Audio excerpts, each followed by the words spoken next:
I'm going to introduce Andrea Diamond, CEO of Diamond Nutrition. So hi, Andrea, how are you? Hi, Ansley. How are you? I'm great.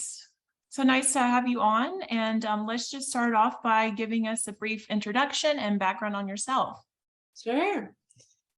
Thanks again, Ansley, and thank you to Dr. Stan for inviting me to speak today.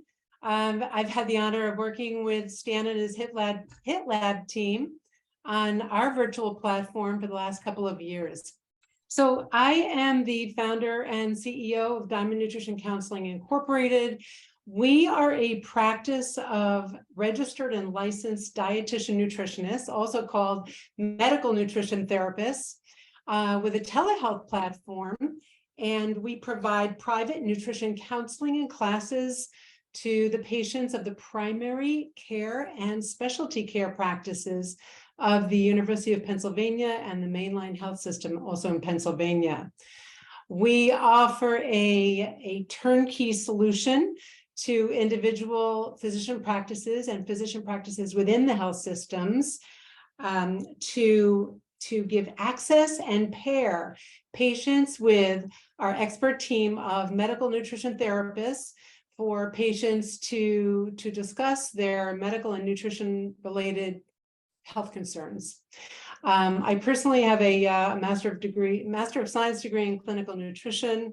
I'm a registered and licensed dietitian nutritionist and an advanced clinical training in counseling psychology.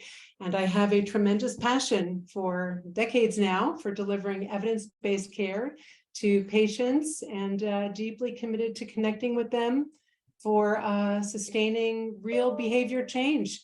And I think telehealth is a tremendously exciting platform for that.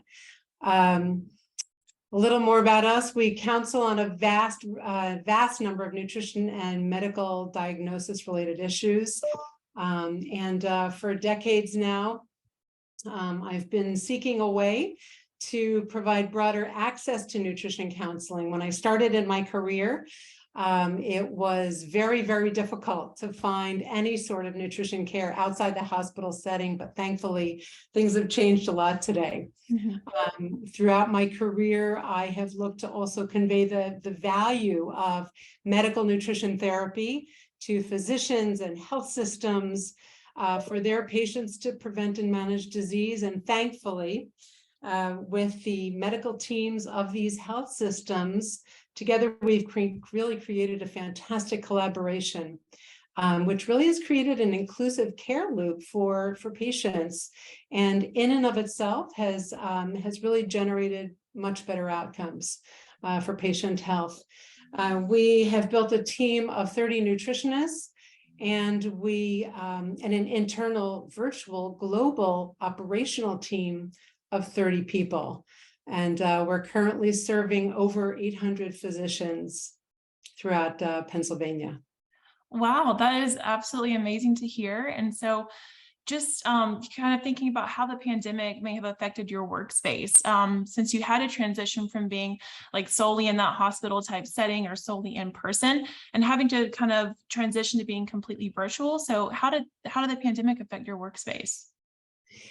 Well, COVID was really a silver lining for this type of business. Previously, we were in 19 offices on site throughout the greater Philadelphia area. And we were fortunate. We really only shut down for a week or two and to really figure out how are we going to do this? How are we going to still serve our patients? And fortunately, about 2 weeks into the pandemic, the insurance companies also pivoted and began to cover nutrition counseling. So we were off and running again. So that was great. But honestly, we were still in a whole new online venue. We had a telehealth platform set up, but we used it more for an EMR at that point rather than telehealth, but now is our chance. So, and honestly, it took a few months before patients were really willing to give it a try. I mean, it was really a learning curve for us all. So, in the older population, I think who is not, or many are not quite as adept technologically. It was a little bit more difficult for them. So that's still a little bit of an issue today, but being that they are even interacting with their healthcare team so much more through telehealth, that it really has really come around. So it sounds like you're already kind of talking a little bit about like the pros and cons of switching to virtual. So can you just dive a little more deeper into that and talk about what really are the pros and the cons, and do those pros outweigh the cons overall? Good question. So I would say that the combination of having become valued as an integral part of medical teams and the advent of telehealth has really allowed us a much broader reach and efficiency for patients, for our clinicians, for us operationally. And in the last 2.5 years, telehealth actually has helped us quadruple our base. This year, we've seen 12,000 patient visits and offer 350 appointments every week. So patient attendance is really up, and no one has to travel. So that's great. Other pros of telehealth from our perspective is that, again, patient attendance rates are significantly up. And we have extensive access to online libraries of materials. We have access to powerful apps, and we can easily share these electronically with our patient population. Another really wonderful thing about telehealth is that we can really invite other family members, other caretakers, team members onto these calls to support the patient as well. And sometimes we even get to have visual access to people's kitchens. So anyway. Wow, that's something you wouldn't think about before, but now that we have this virtual setting, you can do things like that. Worse, right? Yeah. So also, we're finding that clinical and quality of life outcome measures, they're stronger, they're easier to capture. We're better equipped to capture them. And we've created an effective IT loop, really as a third-party vendor, so that we can access actually a health system's EMR, which really has really improved the collaboration between our clinicians and physicians and their patients tremendously. It really allows us also to view charts and tailor our counseling, our classes, and really support the patient journey more than ever before. So one other important point, not only has it allowed us to integrate technologically, but we offer a full service model to physician groups and health systems, which really has effectively broken the barrier to access, where health systems may have wanted a nutrition counseling component. We're able to relieve them really of all operational challenges. And that said, it's also allowed us to in our business and for patient flexibility in setting times to meet with patients. We meet them from 6 a.m. to 9 p.m. at night, which is really wonderful. We're not constrained by location. Also, we can hire clinical and office staff from all over the world, which we do. And it really has allowed us to tap top talent, as well as unique specialties. And then what we do is licensing is of course a very important issue, and they become licensed in the state, and then they're able to join our team. So that's worked really well. Another point is that we are able to really expand our reach and work with many different types of providers. And it can even be employers, it can be not only health systems, but insurers and consumers, really in a way that we have never been able to previously. You asked about the downside, the possible cons. So I would say that we've lost a little in the more intimate side of communication.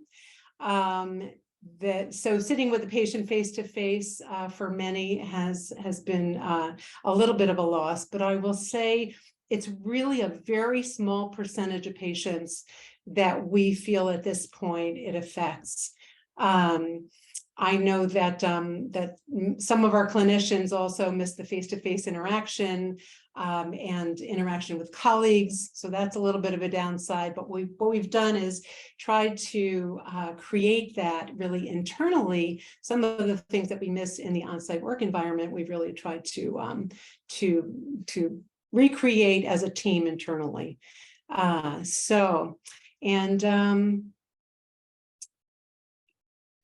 Just thinking of other points. I would say though, overall, it really gets a strong vote of confidence really from our clinicians, from our patients, and from everybody. Adoption has been absolutely extraordinary.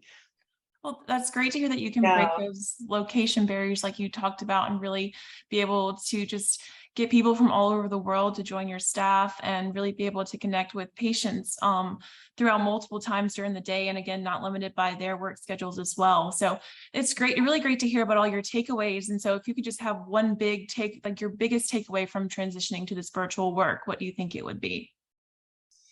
I would say that we didn't touch on the financials, but I would say that also financial savings financially for health systems and really everyone across the board can be just absolutely extraordinary when you can take a comprehensive service and not have to recreate it in-house.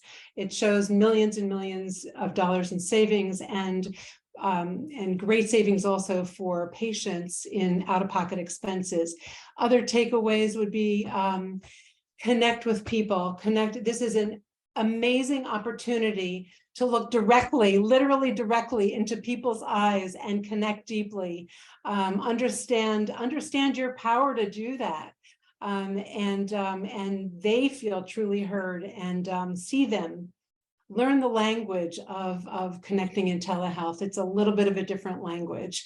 And also learn the business of telehealth, the regulations, the laws, the licensing.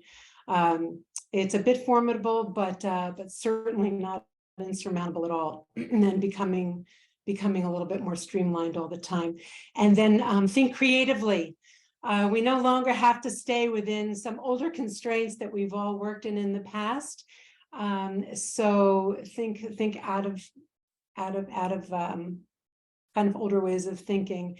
And last, I find that introducing really a spark of magic into whatever your enterprise is, a spark of wow to wow people, and your client is really goes a long way. So the extending our reach is really here for all of us, and it adds up to a tremendous benefit for everyone. So thank you very much.